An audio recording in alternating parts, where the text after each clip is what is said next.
오늘은 누가복음 7장 1절에서 11절 말씀을 통해 아직 이런 믿음을 본 일이 없다라는 제목으로 말씀을 나누도록 하겠습니다. 오늘 본문은 누가복음 6장을 이제 마무리하고 7장으로 넘어오면서 예수님께서 이방인의 백부장 하인을 고쳐주는 본문의 기록입니다. 여러분 혹시 이방인 백부장 하면 떠오르는 사람이 있지 않습니까? 우리 사도행전에서 봤었는데 이방인 백부장 고넬료 이름 기억나세요? 그렇죠? 그 고넬료는 최초로 이방인 중에 성령을 받고 세례를 받았던 인물로 기록이 되어 있었던 아주 유명한 인물이죠. 그때 고넬료의 이야기를 잠깐만 한번 다시 찾아보자면 사도행전 10장에서 봤던 내용이고, 이 고넬료가 기도하는 중에 환상을 보게 되죠. 요바로 보내서 베드로라는 사람을 청해서 한번 만나보거라.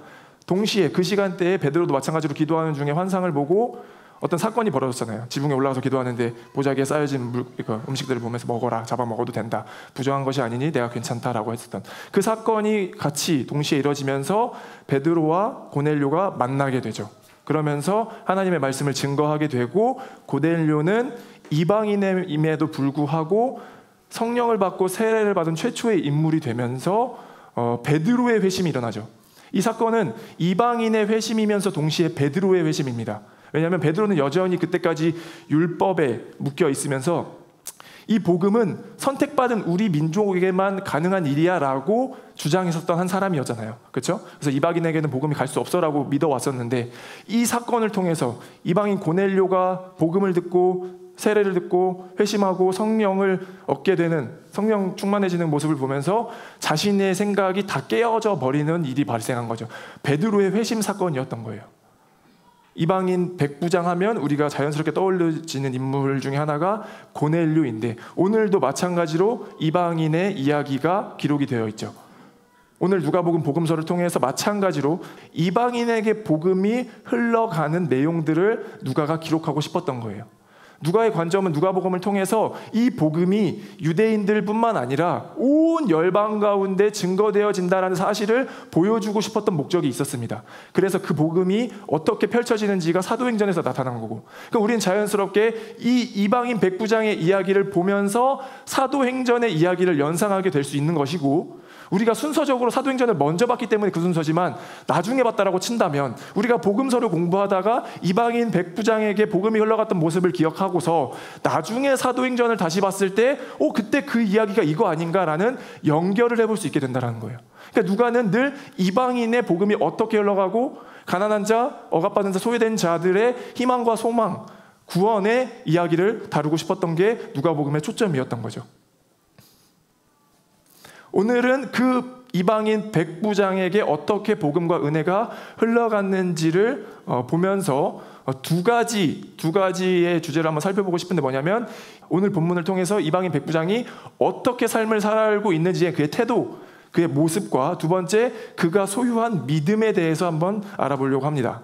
본문을 보면 이 백부장이 얼마나 착한 사람이었는지에 대한 정보들이 많이 기록되어 있습니다. 4절에 보면 은혜를 받을 만한 사람이었다라는 기록도 있고요, 우리 민족을 사랑하고 회당도 지어주었다라는 기록들이 있습니다. 이 모습을 보아 그는 분명히 성실했을 거야, 착했을 거야, 온유했을 거야, 어떤 태도의 삶의 모습들이 유추하게 되는 거죠. 그 부분 하나와 두 번째 9절 후반부에 보면 나는 이스라엘 사람 가운데서는 아직 이런 믿음을 본 일이 없다.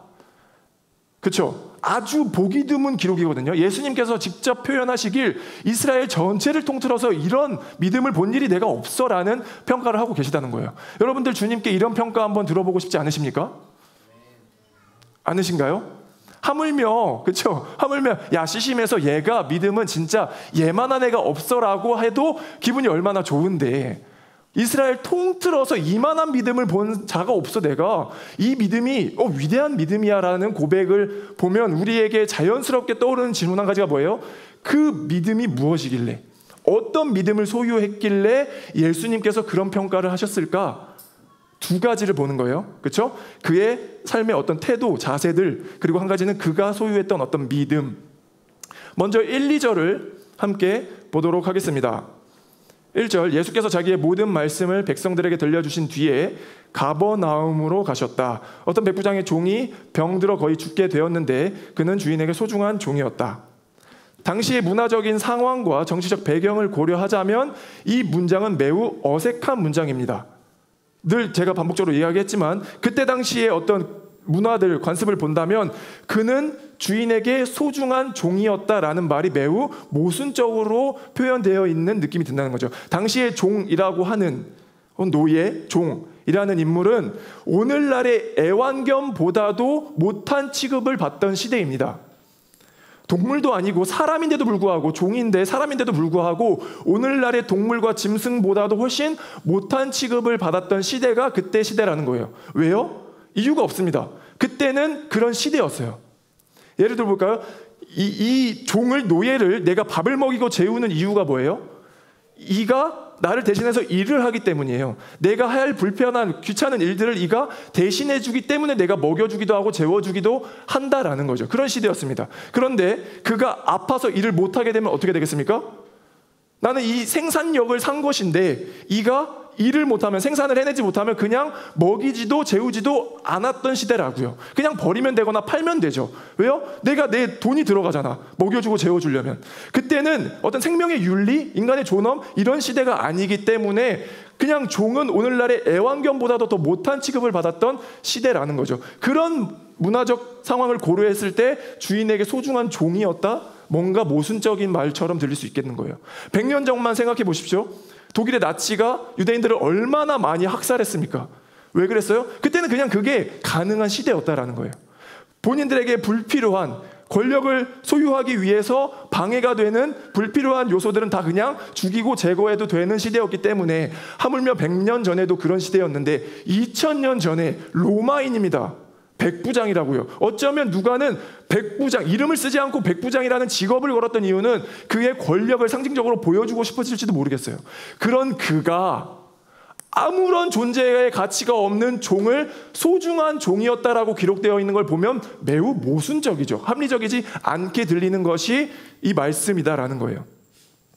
백부장은 사람을 대하는 태도와 눈이 달랐던 것 같습니다. 자기가 가진 어떤 권력과 어떤 구조로서 인간을 대하는 것이 아니라 이 인간이 하나님의 형상을 닮아 지은 자녀야, 주의 형제 자녀야 라는 인식이 있지 않고서는 이 태도가 나올 수 없게 됩니다. 여전히 그때 당시의 문화 안에서는 그 종을 먹이지 않아도 되고 재우지 않아도 되고 생산력이 없어진다면 과감하게 버려도 아무 문제도 되지 않고 그냥 그것이 자연스러운 때에 자기 종을 위해서 시간도 쓰고 마음도 쓰고 돈도 쓰고 예수님을 청하여서 꼭 고쳐달라고 기도했던 태도를 보면 적어도 이 백부장은 뭔가 모르게 다른 태도와 자세와 성품을 가지고 있었다라는 것을 우리가 보게 된다는 거죠. 과거에는 신분이라는 제도가 있었기 때문에, 명확했기 때문에 어쩌면 지금보다 더 나았을지도 모르겠다라는 상상도 해보게 됩니다. 현대는, 오늘날은 어떤 구조적인 제도와 신분이 없죠. 우리는 모두가 다 평등한 인간입니다. 그러나 실제 평등한가요? 아니요, 어쩌면 이 사회는 더 무서운 계급이 존재하는지도 모르겠습니다. 여러분들 알바할 때 얼마나 어려운 취급과 부당한 대우를 받으면서 일을 하냐라는 거예요. 그렇죠? 그런 기사들이 수도 없이 언론에 쏟아집니다. 갑질당하는 알바생들, 근로계약서 작성하지도 않고 그냥 일하다가 야, 오늘 2시간 전에 출근해야 되는데 오늘 안 나왔으면 좋겠어. 손님이 없으니까, 일이 안 되니까 그냥 오늘 안 와도 돼. 그리고 야, 너 한 2-3시간 더 하다 가면 안 되겠니? 내일 시간 되니 갑자기 불러. 그러니까 뭐냐면 이 사람의 어떤 존엄은 그냥 무시한 채 필요하면 그때그때 그냥 불러서 쓰는 거죠. 그냥 내가 그 생산력만큼의 돈을 지불할 테니 너 와서 일해. 계급이 존재하지 않지만 더 무서운 계급이 존재하는 같은 시대라고요. 어떤 기사로 취업을 준비하며 음식점에서 일하고 있는 박준빈 씨 기사의 내용이에요. 주방에서 일하다가 사고를 당했는데 컵에 들어있는 무거운 박스를 나르다가 미끄러져가지고 다친 거죠. 근데 보통은 같이 어떤 응급조치를 해준다거나 하는데 자신이 어떤 대우를 받지 못한 채 혼자 다친 상태로 택시 타고 병원에 갔다라는 거예요. 그리고서 잘 어떻게 됐냐라는 연락도 없이 그냥 그렇게 계속 일을 했다라는 거죠. 산재 처리가 됐는지도 모르고 어떤 합리적인 요구들, 대우들을 못 받았다라고 하더라고요. 또 어떤 기사에 보면 빵집 알바할 때 실수로 어떤 빵을 흘린다거나 잘못 계산을 했을 때 폐기되거나 실수야 괜찮아라고 하는 것이 아니라 너가 실수했으니까 너의 일당에서 제할 뺄게라고 대우를 하고 취급을 한다라는 거죠. 이게 특수한 사례긴 하겠죠. 뭐 모두가 다 보편적 사례는 아니겠지만 어쨌거나 우리의 처해 있는 이 현대의 상황은 뭐냐면, 당시에 차라리 그냥 계급이 정해져 있어서 내가 이 사람이니까 이렇게 살게라고 받아들이는 것보다도 오히려 더 힘들 수도 있겠다라고요. 왜요? 우리는 다 평등하다라고 하지만 실제 평등하게 살아가는 사회가 맞냐라는 거죠. 총과 칼이 없이 더 무서운 것들을 우리를 위협하고 있는 시대는 아닌가라는 상상을 해보게 되는 거죠.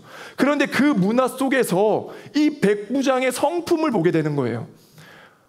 하나님을 닮고 싶었던 열망이 가득했던 백부장의 성품을 보며 오늘날 이 시대 가운데 우리에게 요구하시는 하나님의 성품은 무엇인가? 여전히 그 어려운 시대의 구조 안에 우리는 끼워져 있지만 그럼에도 불구하고 우리가 노력할 수 있는 자세는 무엇인가를 말씀 가운데 비춰보는 거죠. 저는 백부장과 같은 성품과 태도가 여러분들의 삶에 녹아져 있길 간절히 소망합니다.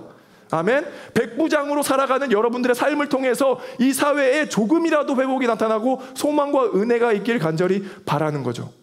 룻기에도 보면 이와 비슷한 이야기가 등장하죠. 룻은 자신의 시어머니 나오미를 부양하기로 결정을 합니다. 그때 당시에는 자신의 남편 나오미의 아들이 죽었기 때문에 굳이 그거를 자기가 꼭 해야 되지 않은, 의무적이지 않은 상황이었어요.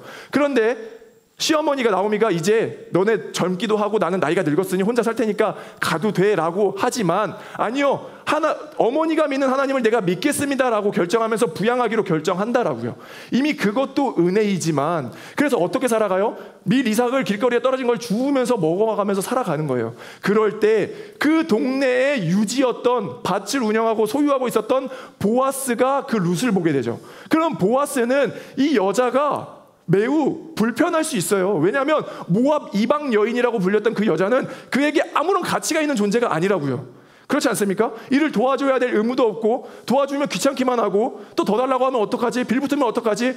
귀찮을 수 있으나 그 보아스는, 하나님의 성품을 닮길 소망했던 보아스는 룻을 돕기로 결정한다라고요. 그가 그의 어떤 도덕성으로 돕기를 결정한 것이 아니라 그는 하나님을 열망하였기 때문에, 하나님의 성품을 담고자 하였기 때문에 그가 가질 수 있는 최대한의 것을 나누기로 결정했다라는 거죠. 저는 여러분들이 이런 태도와 성품과 삶을 지향하길 바라요. 내가 가진 것을 무리하면서 나누라는 말이 아니라 내가 가진 것들을 고려하여서 할 수 있는 것만큼의 나눔과 선행이, 그건 나의 도덕성과 윤리성이 아니라 하나님을 닮고 싶기 때문에 내가 그렇게 노력했던 태도가 곧 우리 공동체와 우리 사회 가운데 건강한 선함으로 흘러갈 수 있다는 거죠.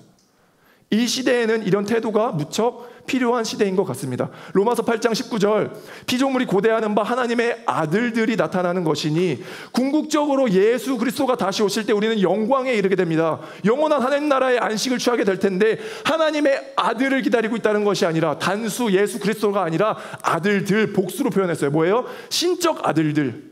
하나님을 믿고자 하는 우리 그리스도인들, 신적 아들들이 나타나는 고대하는 건 뭐냐면, 우리가 하나님의 아들의 성품을 가진 우리가 이 세상 가운데 회복을 명하게 될 것이기 때문에, 회복의 삶을 살 것이기 때문에 피조물은 고대하는 거예요. 회복을, 소망을, 기쁨을, 넘침을, 풍요함을. 그런데 그것이 어떻게 가능하냐고요?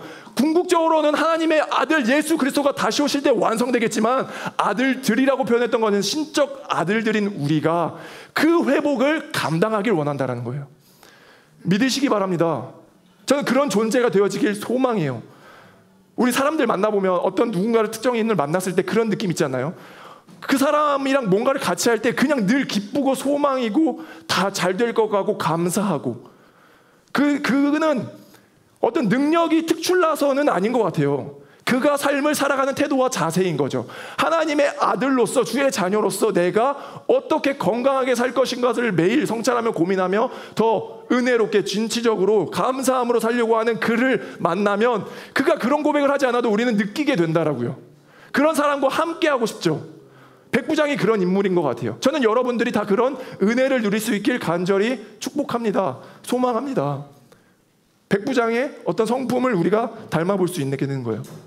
약 한 100년에서 150년 전에 이자익이라는 목사님이 계셨어요. 제가 한번 얘기한 적이 있었는데, 이자익 목사님은 금산교회를 세우신 목사님입니다. 근데 그 목사님에 대해서 제가 설명을 하려면 조덕삼이라는 인물 한 명을 설명을 해야 되는데, 이 조덕삼은 그때 당시에 동네에서 굉장한 돈을 많이 가진 유지 부자였던 거예요. 근데 그가 테이트 선교사님을 통해서 복음을 접하게 되고 신앙이 생깁니다. 그러니까 자신이 가지고 있던 것들을 나누면서 교회를 세우기 시작해요. 처음에는 사랑채를 예배드릴 수 있는 예배 공간으로 나누어주고, 과수원을 팔아서 금상교회가 세워질 때 헌금을 하기도 하죠. 그런 조덕삼의 신앙이 있었는데, 이자익 목사님은 그 조덕삼 집에 말을 끄는 종으로 들어왔던 거예요. 거기서 살았던 거죠. 그러다 보니까 자연스럽게 조덕삼의 신앙을 물려받게 되겠죠. 여기서 한 가지 우리가 기억할 수 있는 건, 조덕삼의 신앙이 진짜 신앙이었기 때문에 이자익 목사님도 신앙을 얻을 수 있었습니다. 왜냐하면 그가 말은 이렇게 하지만 태도가 달랐다고 하면 이자익 목사님은 그 신앙을 받을 수가 없어요. 얼마나 경건하고 진짜 하나님의 뜻대로 살려고 노력했던 조덕삼 양반이었으면 마부로 왔는데도 불구하고 그 집안에서 신앙을 물려받았겠냐라는 거죠. 그래서 신앙을 얻게 되고 나중에 교회를 같이 세우는 목회자도 되는데, 목회자가 되기 직전에 금상교회에 장로를 선출해야 되는 선거가 열립니다. 그래서 후보자를 봤더니 2명이 나온 거예요. 조덕삼과 이자익. 투표를 했죠. 투표한 결과 어떻게 됩니까? 이자익이 당선이 되는 거예요. 여러분 상상해 보세요. 그때 당시에는 계급이 명확했다라고요. 뭐 비교는 안 되지만 그냥 어디 기업의 재벌 회장님과 그냥 우리가 장로의 대표로 나갔는데 된 거라고요. 우리는 기쁘지. 그럼 그 회장님의 명예와 자존심, 감정은 상상이 되세요? 그때는 더 그게 극렬하게 선명했던 시대잖아요. 그때 조덕삼 그 신앙인이 무슨 말을 하냐? 이것은 하나님의 뜻이고 교회의 결정입니다. 나는 그를 섬기겠습니다. 라는 고백을 하게 돼요. 자신의 마부로 들어온 그냥 종임에도 불구하고 이미 교회가 그의 신앙의 태도를 보고 선출했기 때문에 그것이 하나님의 뜻이고 교회의 뜻이기 때문에 나는 그를 섬기겠다라고 해서 둘이 아주 훌륭한 파트너로서 교회를 세워가는 인물들이 된다라는 거죠. 저는 이것이 멋이라고 생각해요. 멋. 우리의 어떤 가진 것이 우리를 결정하는 것이 아니라 주 안에서 형제 자매 되어짐으로 이 모든 영혼을 그렇게 바라볼 수 있는 태도와 성품을 가진 우리, 그것이 곧 이 사회를 회복시켜 나가는 한 밑거름이 될 수 있다는 거죠. 저는 이 백부장의 성품과 태도를 우리가 본받을 수 있길 간절히 소망합니다. 아멘. 첫 번째는 그걸 바라봤던 거고, 이어서 3절 5절 한번 읽어볼까요? 3절부터 한번 읽어주시면 감사하겠습니다. 읽겠습니다. 시작.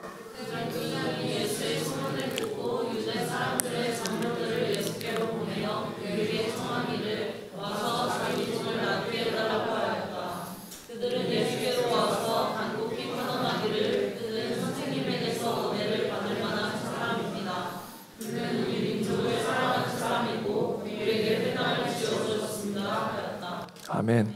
자, 내가 은혜 받을 사람입니다, 은혜 받을 만한 사람입니다라고 주장하는 것과 남이 저 사람은 정말 은혜 받을 만한 사람이야라고 평가하는 것은 완전한 질적 차이가 나타나죠. 그렇죠? 오늘 본문에서 보면 내가 주장하는 게 아니라 모두가 저 사람은 은혜 받을 만한 사람이야라는 평가를 했다라는 거예요. 이건 방금 봤던 말씀과도 연결되어집니다. 왜냐하면 그의 성품이, 그의 태도가 늘 그리스도를 닮아 있었기 때문에 누가 보더라도 그와 함께하면 소망과 기쁨이 넘치는 거죠. 그렇기에 그가 무슨 일을 한다 할지라도 저 사람은 은혜 받을 만한 사람이야 라는 평가와 고백을 듣게 되는 거예요. 저는 여러분들이 그런 이야기들을 듣는 사람들이 되어지길 간절히 축복합니다.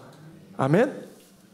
저는 여러분들이 어디 가서 저 사람은 정말 은혜 받을 만한 사람이야, 그치, 저가 믿은 믿음을 보면 어떻게 하나님께서 은혜를 주시지 않겠어 라는 고백이 자연스럽게 흘러나올 수 있는 은혜와 축복이 있길 간절히 소망한다는 거예요. 이 백부장은 유대 민족을 사랑하는 사람이었고 회당을 지어주었다라고 하는데, 특정 사건을 우리가 의미 있게 바라기보다는 이 백부장의 성품을 거시적으로 보는 게 오히려 더 좋은 것 같아요. 그는 그냥 모든 영혼을, 모든 삶의 태도를 건강하게, 그쵸, 긍정적으로 하나님이 주신 기쁨으로 살았다라고 보는 게 더 맞는 것 같아요. 그냥 유대 민족을 사랑했기 때문에 이런 고백이 나타나는 게 아니라 뭐 로마를 배신하고 뒤에서 돈을 빼돌리고 이런 차원이 아니라 그는 모든 민족을 사랑하였다. 그냥 민족이 아니라 모든 것띵, 내 삶에 주어진 모든 환경, 나에게 벌어지는 모든 사건, 이 모든 것들을 그리스도 안에서 해석하면서 긍정적으로 힘있게 소망한 가운데 살았다라고 고백되어진다고요. 그러기에 저 사람이라면 당연히 은혜를 받을 만하지라는 고백이 이어서 나오는 거죠.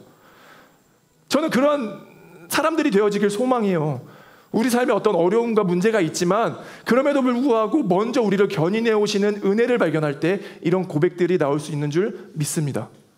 그 은혜를 우리가 바라볼 수 있다면, 백부장과 같은 사람들이 다 되어서 저 사람이 믿는 하나님 내가 믿고 싶다, 그 은혜 나에게도 흘러갔으면 좋겠다, 저 사람은 정말 은혜 받을 사람이다 라고 고백될 수 있는 여러분들의 성품이 소유되어지길 간절히 소망합니다. 한 가지 주제는 백부장의 태도, 삶의 성품을 바라봤고, 두 번째, 그가 소유한 믿음에 대해서 한번 바라보도록 하겠습니다. 먼저 본문과 상관없이 일단 청년의 때에, 여러분들의 때에 믿음이라고 하는 것에 대해서 굉장히 고민이 많고 아마 생각을 많이 하는 줄로 믿습니다. 좋은 믿음, 건강한 믿음, 또 그 강한 믿음을 갖기 위해서는 내가 어떻게 해야 되는지에 대해서 고민도 하고, 또 나는 정말 믿음이 있는가? 난 정말 내가 하나님을 믿고 있나? 라는 어떤 고민과 갈등을 하기도 하고, 이 믿음이라고 하는 주제가 여러분들 삶에 굉장히 큰 주제로 아마 자리 잡고 있을 거다라는 거죠. 믿음이 뭘까요? 믿음이 뭐죠? 어렵죠? 저도 최대한 잘 설명해보고 싶은데 아무리 설명해보려고 해도 거기서 거긴 것 같아요. 그냥 믿음은 믿음인데, 믿음은 이론으로 설명하기보다는 상황을 보면서 예를 들어가면서 접목해보는 게 가장 우리에게 선명하게 다가오는 것 같아요. 예를 들면 저 사람이 약속을 지킬 것을 믿어 라고 했을 때 믿음이라는 단어를 쓰죠. 나는 저 사람이 나한테 해를 끼치지 않을 것이라는 것을 믿어. 그렇죠? 저 사람이 나와 했던 어떤 약속을 반드시 지킬 거다라는 것을 믿어. 어떤 믿음은 관계적 용어 같은 거예요. 그게 사람과 사람 사이에서 벌어지든 사람과 사물 사이에서 벌어지든 이것이 소리를 내어줄 거다라고 믿어 라는 어떤 그 관계성 안에서 벌어지는 용어가 믿음이라는 거죠. 그러면 오케이, 좋아요. 그럼 그 믿음 다음에, 난 믿었어, 믿음 다음에 벌어지는 우리의 어떤 반응은 무엇이죠? 내가 무엇인가를 믿었을 때 다음으로 찾아오게 되는 반응은 뭐냐면 내가 행동을 하게 됩니다. 나의 몸이 움직이게 된다라고요. 예를 들면 내가 이거를 얘가 가져가지 않을 것을 믿으니까 여기다 그냥 올려놓는 거예요. 외국에 여행 가서 핸드폰을 테이블 위에 올려놓고 가는 사람 있습니까? 없습니다. 다음 쳐갈 걸 믿기 때문에. 믿는다라고 하는 것은 다음에 반응이 어떻게 나타나냐? 우리의 행위로 나타나는 거죠. 이 사람이 약속 시간을 지킬 것을 믿어. 그럼 내가 그 정시간에 나가죠. 그런 것처럼 우리가 믿는다라고 하는 것은 반드시 어떤 우리의 행동과 연결되어져 있는데, 그것이 믿음이라고 우리가 생각해 볼 수 있겠는데, 간혹 우리가 믿음 생활을 하다 보면 우리에게 현혹되어지는, 내가 믿음이 있는 게 맞나라고 유혹되어지는 잘못된 한 가지는 뭐냐면 우리의 감정의 변화가 일어납니다. 예를 들면 나는 정말 믿음이 있는데 왜 이렇게 불안해하지? 나는 정말 믿음이 있다라고 믿고 살아왔는데 왜 자꾸 염려를 하지? 왜 내일 일을 걱정하지? 저는 이것이 완전히 제거되면 좋겠지만, 또 이것을 완전 쓸모없다라고 보진 않지만, 감정은 늘 우리에게 풍요로움과 감사함을 주지만 그것을 믿음이다라고 평가하는 것은 조금은 지혜롭지 않은 평가 같아요. 왜냐하면 우리의 감정은 늘 우리를 변화시키고 불안함을 주는데, 그것이 우리의 믿음을 평가하는 것이 아니라 그럼에도 불구하고, 그래서 우리는 어떤 행동을 했는가가 더 우리의 믿음을 평가하는 요소가 되어야 된다는 거죠. 저라고 불안하지 않을까요? 저라고 염려가 없을까요? 우리는 늘 그냥 감정의 동물들, 인간의 연약한 육신을 가지고 있기 때문에 감정은 늘 따라오는데 그 감정이 곧 믿음을 평가하지 않는다라고요. 그럼에도 불구하고 내가 무슨 것을, 어떤 것을 선택했고 어떤 삶을 살기를 다짐했는가, 한 발 걸어갔던 그것이 곧 믿음으로 평가되어야 한다라는 거죠. 이해가 되십니까? 예를 들면 감정은 어떤 익숙함인 것 같다라는 생각도 들었었어요. 예를 들면 이런 거예요. 여러분 자동차 탈 때 불안한 분 계신가요? 내가 자동차를 오늘 탈 건데 걱정되고 염려돼서 못 타겠는 분 계세요? 없으시죠? 그럼 왜 그럴까? 그러면 비행기를 탈 때 좀 걱정되시는 분 계세요? 한두 명 있을걸요? 비행기 나 불안해서 좀 못하고 걱정되는, 초조해하는 사람들. 저는 이게 마치 어떤 익숙함 같다라는 생각도 드는 거예요. 자동차는 그냥 늘 우리가 편하게 계속 반복적으로 타오다 보니까 거기에 익숙해짐 가운데 우리의 감정의 변화가 없는데, 비행기나 혹은 다른 것들은 타다 보면 내가 너무 아직 익숙해져 있지 않은 감정의 변화들, 그럼 그 감정의 변화가 있다라고 해서 우리는 신앙을 소유하지 않은 걸까? 믿음이 없는 걸까? 저는 그렇게 보지 않는다는 거죠. 그럼에도 불구하고 나는 비행기를 타고, 그럼에도 불구하고 하나님의 길을 한 번 더 걸으려고 했던 우리의 선택은 믿음으로 존중받을 수 있다라고 보는 거예요. 그래서 우리는 무슨 삶을 살고 있는지를 더 주목해서 보길 소망해요. 내가 이렇게 하는데 나 너무 불안해. 내가 30년 동안 신앙생활을 했는데 내일 이런 게 있는데 너무 걱정이 돼, 염려가 돼, 초조해. 괜찮아요. 괜찮다고요. 그걸 우리가 통제할 수가 없어요. 저는 괜찮은데 그건 우리가 서로의 대화, 공동체 안에서 건강한 신앙의 대화를 통해서 극복할 수 있는 문제인데, 그 뒤에 그래서 우리는 어떤 선택을 하길 원하는가, 그것이 곧 우리의 믿음의 유무를 평가할 수 있는 단서라고 믿습니다. 저는 여러분들이 그런 믿음을 소유하길 소망하고, 내가 살아오면서 나의 어떤 염려, 불안, 걱정, 그것들 때문에 나는 믿음이 진짜 없나 봐, 나는 여전히 계속 그 자리에 머물러 있구나 라고도 보지 않으셨으면 좋겠어요. 그럴 때마다 더 건강하게 하나님을 바라보는 노력들을 하는 거죠. 저는 진실로 제가 그런 긴장감 가운데 살아가는 삶이 더 좋을 때가 많아요. 그렇기 때문에 하나님을 더 붙잡으려는, 예수 그리스도를 더 필요하다라는 고백들을 할 수 있기 때문에, 평안한 삶을 살다 보면 내 마음의 감정의 요동이 변화가 없다 보면 그냥 그렇게 루틴화된 삶을 살아갈 텐데, 내 안에 어떤 긴장감, 불안을 느낀다라고 하는 것은, 그렇죠? 내가 더 의지할 대상이 있다라는 뜻이잖아요. 그래서 나는 결국 이걸 선택할 것이기 때문에 그 삶이 나에게 더 좋겠다라는 큰 평가를 해볼 수 있겠다라는 거죠. 저는 감정적으로 이걸 다 이겨낼 수 있다라는 말하는 것이 아니라, 그런 선택을 하는 것이 우리에게 더 큰 믿음의 척도가 될 수 있겠다라고 이야기를 하는 것입니다. 아브라함이 믿음의 조상이로 불릴 수 있었던 이유가 뭐냐면 12장 1절, 여호와께서 아브라함에게 이르시되 너는 너의 고향과 친척과 아버지의 집을 떠나 내가 너에게 보여줄 땅으로 가라. 고향도 떠나고 아버지의 집도 떠나고 다 떠나라는 거죠. 아브라함이 불안하지 않았을까요? 염려가, 감정의 변화가 아예 없었을까? 로봇이었을까? 저는 그렇게 보지 않습니다. 여전히 아브라함도 늘 불안한 가운데, 초조함 가운데 식솔들을 데리고 그 길로 가는 거예요. 보여준 땅도 아니고 보여줄 땅으로 가라고 했을 때 어디로 가야 됩니까, 주님? 감정은 요동쳐요. 그런데 그가 믿음의 조상이라고 불릴 수 있는 이유는 갔다라는 거죠. 저는 여러분들이 가길 소망해요. 갔기 때문에 믿음의 자손이라고 불리는 거지, 내가 불안함 가운데 떨고 있기 때문에 염려가 그 감정을 통제하려고 하는 것은 믿음이 아니라고요. 믿으시길 바래요. 여러분들 초조함 가운데서라도 하나님의 삶으로 한 걸음 나아가려는 노력이 있길 간절히 소망합니다. 그때 여러분들을 선한 길로 인도하실 것이고, 믿음의 자손이라 평가하실 것이고, 우리가 늘 선한 길로 갈 수 있다라는 믿음으로 선택할 수 있다라는 거죠. 오늘 백부장의 모습을 통해서 이런 믿음을 본받길 소망하고, 또 그런 성품과 그런 태도를 가진 삶으로 살아가길 소망합니다. 어느 정도 정리를 하면서 오늘 본문을 통해서 백부장의 모습을 통해 꼭 우리가 기억했으면 한 가지가 있었는데, 한 가지 믿음의 반응이 있었는데, 지금까지 했었던 이야기들 다 까먹더라도 이거는 꼭 기억했으면 좋겠습니다. 한 가지, 6절 같이 볼게요. 6절. 예수께서 그들과 함께 가셨다. 예수께서 백부장의 집에서 그리 멀지 않은 곳에 이르렀을 때에 백부장은 친구들을 보내어 예수께 이렇게 아뢰게 하였다. 주님, 더 수고하실 것 없습니다. 저는 주님을 내 집에 모셔드릴 만한 자격이 없습니다. 백부장은 예수님께서 그리 멀지 않은 근처까지 오셨다라는 것을 알 수 있는 상태였습니다. 예수님께서 그들과 함께 가셨다라는 선포가 먼저 있고, 은혜를 줄 것이야 라는 선포가 복음이죠. 그 다음에 예수님께서 근처까지 오셨는지 아직 안 오셨는지를 알아볼 수 있고 확인할 수 있는 상태로 기다리고 있었다라는 거죠. 저는 이것이 믿음이라고 믿습니다.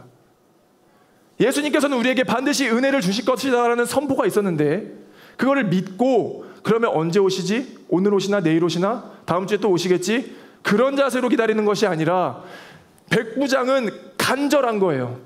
백부장은 언제 오시나? 예수님께서 그리 멀지 않은 곳까지는 오셨나? 아직 저쪽에 계시나? 초조함 가운데, 사모함 가운데 예수님을 기다리는 그 상황이 믿음이라고요. 예수님이 그를 믿음 있는 자라고 평가하셨던 이유는 그가 어떤 대단한 것을 하시는 것이 아니라, 정말 대단한 어떤 헌금과 봉사를 한 게 아니라 진실에게 보이는 거예요. 그가 나를 필요로 하는구나. 그러니까 매일 밤 문 앞에 나가서 그리 멀지 않은 곳인지 다 오셨는지를 보면서 그런 고백을 할 수 있게 되는 거죠. 저는 여러분들이 그런 믿음의 시간들을 보낼 수 있기를 간절히 소망합니다. 아멘. 예수님께서는 반드시 우리의 삶을 선한 길로 인도하신다라고 선포하셨어요. 예수님께서 그들과 함께 가셨다. 그 뒤에 우리가 기억하길 원하는 하나의 메시지는 뭐냐면 백부장의 자세, 태도, 그리 멀지 않은 곳인지를 우리가 늘 고민하면서 예수님이 아니고서는 저는 희망이 없습니다. 소망이 없습니다. 내 삶에 무너진 모든 것들이 회복되어지길 바라는데 그것의 근본적인 방법과 이유는 무엇입니까? 예수님입니다. 그 예수님을 사모함 가운데 기다릴 수 있는 이 시간, 그때 예수님께서 우리에게 평가해 주시는 거죠. 이만한 믿음을 본 적이 내가 없다. 저는 여러분들이 하나님은 우리를 평가하는 존재는 아니시죠.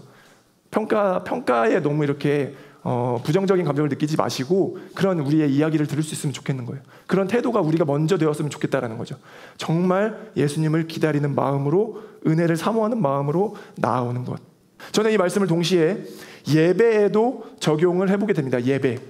서론으로 다시 돌아가게 돼요. 정말 이 사모함이 있는 예배가 되었으면 좋겠다. 예배의 기름 부음, 영적인 충만함, 기쁨과 소망이 끊이지 않는 예배가 되었으면 좋겠다.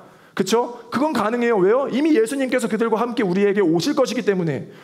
복음입니다. 믿으시길 바라요. 예수님은 우리에게 오겠다라고 선포를 먼저 해주시는 분이에요. 우리가 얼마나 줄을 잘 맞추고 얼마나 찬양 콘티를 잘 짜고 얼마나 연습을 많이 해서 그럴 만한 곳에 예수님이 오시는 것이 아니라 예수님은 어느 곳에도 오신다라고요. 내가 갈게라고 선포하신다라고요. 그럼 우리가 준비되어야 될 건 무엇입니까?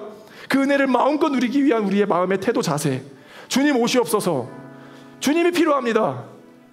주님 어서 오시옵소서 라는 마음으로 예배를 사모하는 것. 예수님께서 언제 오시나 오매불망 기다리면서 주님이 아니고서는 내 삶을 어떻게 살아갑니까? 내 가정의 문제, 내 경제의 문제, 내 직업의 문제, 내 모든 문제를 주님이 아니고서는 어떻게 해결할 수 있겠습니까? 이성적으로 논리적으로 답이 안 나오잖아요. 안 나와요. 안 나올 때 주님을 다시 한번 보게 되는 거죠. 주님께 기도할 때 안 되는 걸 어느 정도 감지하고 어느 정도 좀 그렇게 깔고서 기도하는 것과, 그렇죠? 어차피 이 기도는 안 될 거야 라는 어떤 무의식 속에 우리의 어떤 교만한 태도로 기도하는 것과, 주님이 하실 수 있습니다 라는 진짜 간절한 기도는 표면으로 우리가 보이기엔 구분 못할 것 같은데 질적으로 완전히 다릅니다. 우리는 무의식 쪽에 어느 정도 다 있을 수 있다고 절 성찰하거든요. 기도하죠. 기도하는데 주님, 근데 나도 모르게 그냥 어느 정도의 또 그런 마음도 있진 않을까? 정말 주님이 이걸 하실 수 있을까? 정말 주님이 나에게 이걸 주실까? 그럼 이미 전 다른 것 같아요. 이 백부장의 태도와는 다른 것 같아요. 정말 주님이 하실 수 있습니다. 그 주님을 기다리지 않을 수가 없게 되죠. 이건 자기가 하려고 집 앞을 서성였던 게 아니라 정말 주님만 고치실 수 있기 때문에 집 앞을 서성일 수밖에 없는, 그냥 반응되어져 버린 이의 행동이라고요. 그러니까 그 믿음을 예수님께서 평가하시죠. 이만한 믿음을 본 적이 없어. 10절, 심부름 왔던 사람들이 집에 돌아가서 보니 종은 나아 있었다. 할렐루야. 예수님을 만나면 낫게 되는 줄 믿습니다. 그 나음은 어떤 나음인지는 정확히 모르겠어요. 물리적 나음인지 영적인 나음인지 모르겠으나 저는 크게 문제가 되지 않더라고요. 왜냐하면 그냥 이미 예수님을 만난 그 자체가 나음으로 내가 걷지 못해도 아파도, 그렇죠, 뭐 아픈 분에게는 되게 고통스러운 말일 수 있겠으나 저의 개인적 신앙 고백이라면 괜찮겠더라고요. 예수님을 정말 그 만남은 괜찮겠더라니까요. 그런 신앙의 고백인 것 같아요. 이미 돌아가 보니 나아 있었다. 그게 경제적 문제이든 가정의 문제이든 내 미래의 문제이든 결혼의 문제이든 예수님을 만나니 그것이 전혀 문제가 되지 않고 나아 있었다라는 고백이 우리 공동체 가운데 흘러넘치길 간절히 소망합니다. 아멘. 그 깊은 곳에서부터 나를 위로하시기 위해 찾아오시는 예수님을 만나셔야 된다라고요. 괜찮아. 그 삶이 어때서? 내가 너의 삶을 기뻐해. 내가 너의 삶을 받고 있어. 너의 예배를 내가 받길 원해. 삶의 예배. 진심으로 축복합니다. 저는 여러분들이 다 낫게 되길 소망해요. 예수 그리스도의 이름으로 축복하는 것은 진심으로 여러분들의 삶이 형통되어지고 살만한 삶이 되어지고 고민도 걱정도 좀 사라지고 주일에 좀 쉬고 편하게 걱정 없이 내일을 맞이할 수 있는 환경이 조성되길 바라는데, 진심으로 축복하지만 제가 말할 수 있는 유일한 한 가지의 방법은 뭐예요? 예수 그리스도라고요. 상황이 달라질 수는 없어요. 환경이 달라질 수 없다라고요. 나의 마음이 달라져요. 주님, 괜찮습니다. 주님이 내 옆에 계셨군요. 그런 고백 가운데 깊은 위로하시는 주님을 만날 수 있길 간절히 소망합니다. 주님께서 반드시 우리의 삶을 선한 길로 인도하실 것이고 우리의 모든 문제 가운데 옆에 계셔서 우리를 다시 한번 세워주실 것이라고 반드시 믿습니다.